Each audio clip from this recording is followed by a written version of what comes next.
Wilmington, Delaware, President-elect Joe Biden will have an all-female senior communications team at his White House, reflecting his stated desire to build out a diverse White House team as well as what's expected to be a return to a more traditional press operation. Biden campaign communications director Kate Bedingfield will serve as Biden's White House communications director.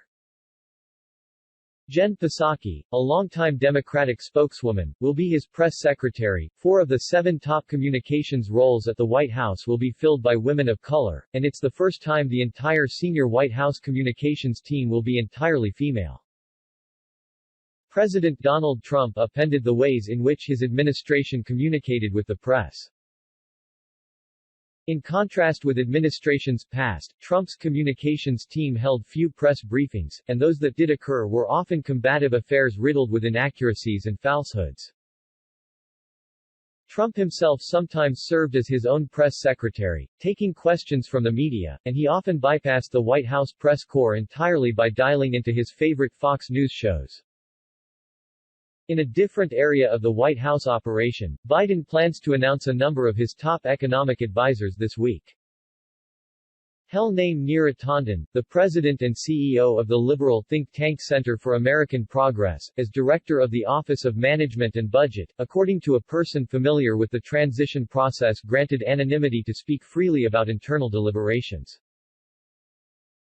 In a statement announcing the White House communications team, Biden said, "Communicating directly and truthfully to the American people is one of the most important duties of a president, and this team will be entrusted with the tremendous responsibility of connecting the American people to the White House." He added, "These qualified, experienced communicators bring diverse perspectives to their work and a shared commitment to building this country back better." Bedingfield, Psaki and Tanden are all veterans of the Obama administration.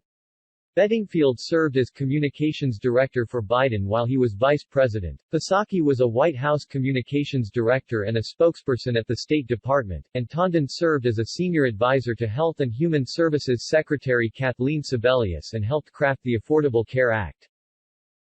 Others joining the White House communications staff are Karine Jean-Pierre, who was Vice President-elect Kamala Harris's Chief of Staff, will serve as a Principal Deputy Press Secretary for the President-elect. She's another Obama administration alum, having served as a Regional Political Director for the White House Office of Political Affairs. Pili Tober, who was Communications Director for Coalitions on Biden's campaign, will be his Deputy White House Communications Director. She most recently was Deputy Director for America's Voice, an immigration reform advocacy group, and was a press staffer for Senate Minority Leader Chuck Schumer, D.N. 3 Biden campaign senior advisors are being appointed to top communications roles. Ashley Etienne, a former communications director for House Speaker Nancy Pelosi, will serve as Harris's communications director. Simone Sanders, another senior advisor on the Biden campaign, will be Harris's senior advisor and chief spokesperson. Elizabeth Alexander, who served as the former vice president's press secretary and his communications director while he was a U.S.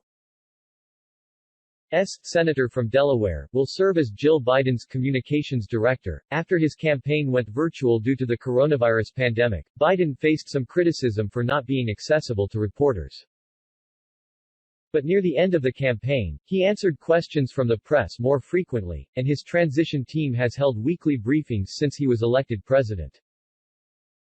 The choice of a number of Obama administration veterans, many with deep relationships with the Washington press corps, also suggests a return to a more congenial relationship with the press.